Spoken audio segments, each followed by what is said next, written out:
Salut à toutes et salut à tous, c'est Gabriel pour Fun Android. On se retrouve pour un test du LG G Flex. On va tout de suite commencer avec le packaging. On reçoit le G Flex dans une boîte noire très sobre. On retrouve le smartphone sur lequel on va revenir dans un instant. À l'intérieur de la boîte, la prise secteur pour recharger. Le câble USB pour brancher l'ordinateur. Des écouteurs intra-auriculaires qui servent également de kit main libre avec des boutons de contrôle de volume ici,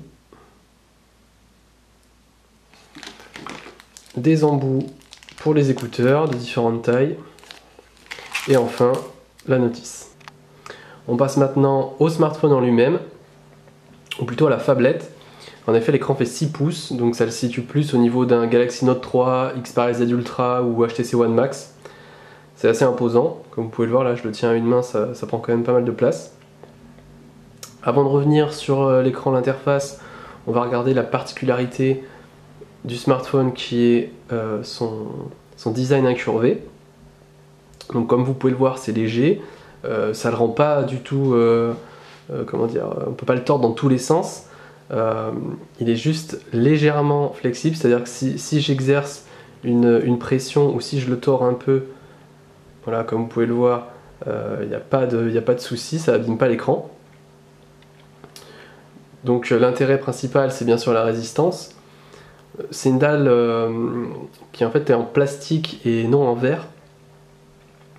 Donc pour les chocs, c'est très bien. Si on s'assoit dessus par exemple sans faire attention, on n'a aucun risque de briser l'écran non plus.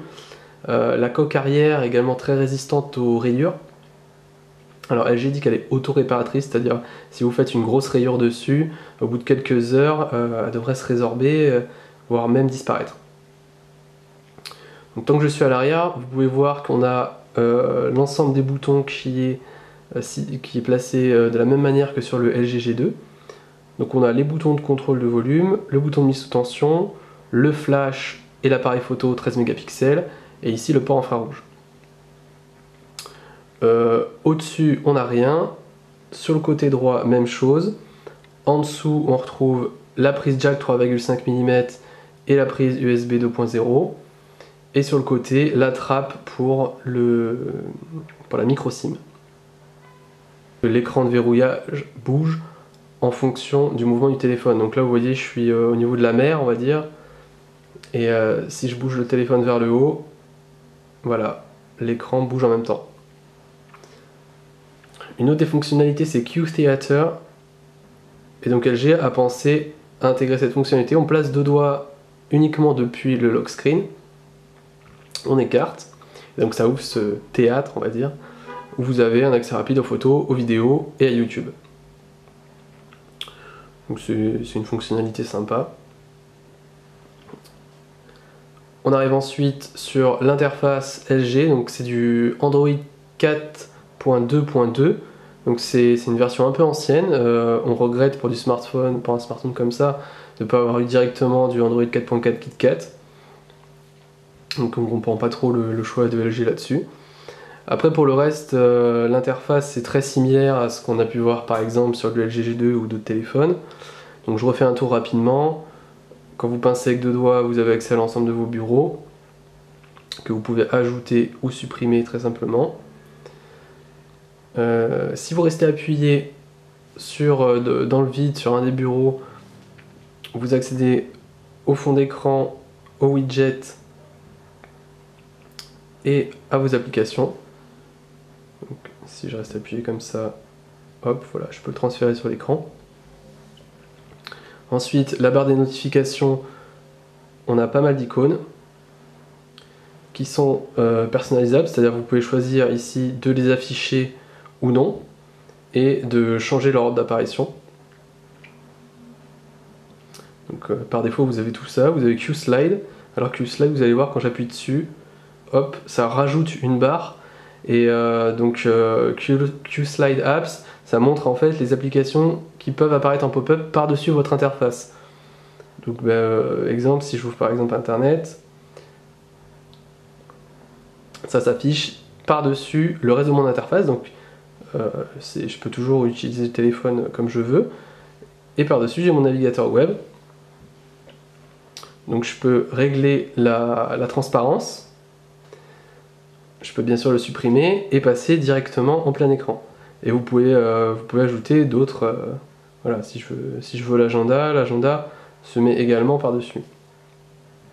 Donc Slide App, c'est assez connu. Et on le retrouve sur le LG G Flex. On a également Dual Windows. Alors là, c'est une des rares fonctionnalités qui exploite vraiment la taille de l'écran qui est de 6 pouces. Donc je vais vous montrer ça tout de suite. Pour ça, il faut appuyer longtemps sur la touche retour. Là, on a un panel d'applications qui est proposé. Et ça permet simplement d'afficher deux apps en même temps sur le même écran. Donc si je veux par exemple utiliser la galerie, j'appuie dessus, je mets la galerie d'un côté et de l'autre côté, je sais pas, je veux ouvrir par exemple Internet. Je fais comme ça, et là voilà, j'ai mes deux applications en même temps, donc ça marche dans ce sens, mais également en mode paysage. Je peux bien sûr réduire la taille des deux écrans. Gérer ça comme je veux. Je peux aussi inverser à l'aide de ce bouton. Et enfin là, une série d'options pour afficher en plein écran ou supprimer l'application en question. Donc c'est quelque chose qu'on retrouve voilà, sur d'autres smartphones. Enfin, l'interface TouchWiz de Samsung le fait également. Mais c'est assez important sur un écran de cette taille. Alors un gros regret, c'est que la résolution n'est que de 1280 par 720 pixels. Donc c'est vraiment fait pour un écran de cette taille, surtout quand on sait que toute la concurrence propose du Full HD, donc une résolution 2 fois supérieure. Là, ça pique un peu les yeux, on comprend pas pourquoi LG a fait ce choix. Donc c'est un regret, d'autant que la qualité après de l'écran est bonne, hein. On a des bonnes couleurs, c'est bien calibré, c'est même meilleur que sur le G2. Par contre voilà, la résolution ça reste un gros point faible. Puisqu'on parle des autres caractéristiques techniques, on a un processeur quad-core de chez Qualcomm, un Snapdragon 800, 2 Go de RAM, un capteur de 13 mégapixels. Donc c'est vraiment très performant. Alors l'avantage de la résolution qui est faible, c'est que le processeur a moins d'éléments à gérer à ce niveau-là. Donc sur les benchmarks, le G-Flex se situe souvent un petit peu au-dessus de la concurrence. C'est très fluide, voilà, vous n'aurez aucun problème. Là il y a tout le panneau des applications, je peux ouvrir vraiment beaucoup d'applications en même temps. Ça reste très fluide, comme vous pouvez voir sur gestion des tâches, il y en a pas mal d'ouverts. Donc aucun problème de ce côté-là. Je vais passer à la partie multimédia. Alors autant profiter de l'écran géant pour par exemple regarder un film. Donc là je suis dans la galerie, ça comprend aussi bien vos photos que vos captures d'écran, que vos images, que vos films. Donc là je lance un film.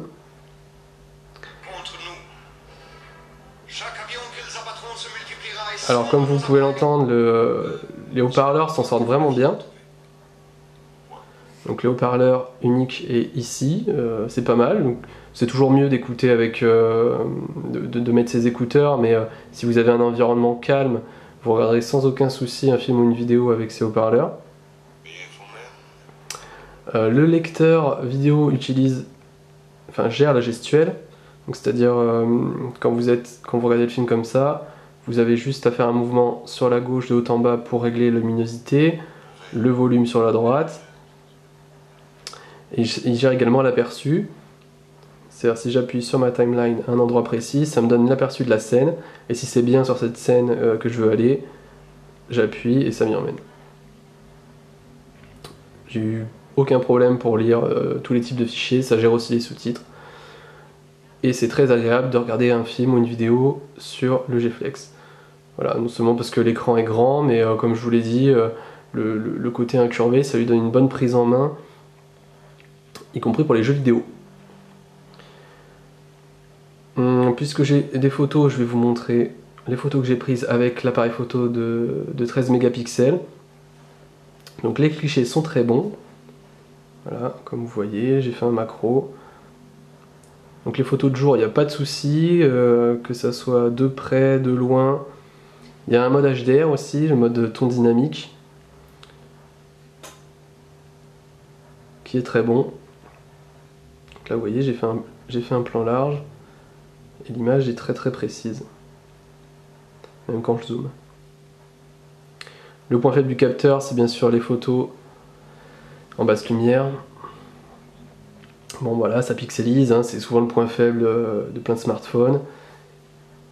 Et c'est le cas du G-Flex. Mais globalement, l'appareil photo, il est vraiment bon. A noter qu'il y a également la radio FM. Donc ça c'est pas mal, certains apprécieront. Il y en a qui l'utilisent pas, il y en a qui considèrent que c'est important. Donc il y a la radio FM, pour l'utiliser, on est obligé de brancher les écouteurs intra-auriculaires qui servent d'antenne. Mais on apprécie de le retrouver.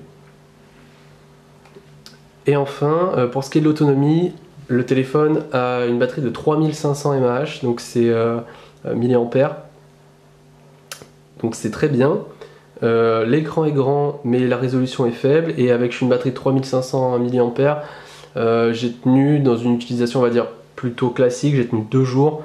Donc je pense que si vous êtes raisonnable, vous pouvez même aller plus loin.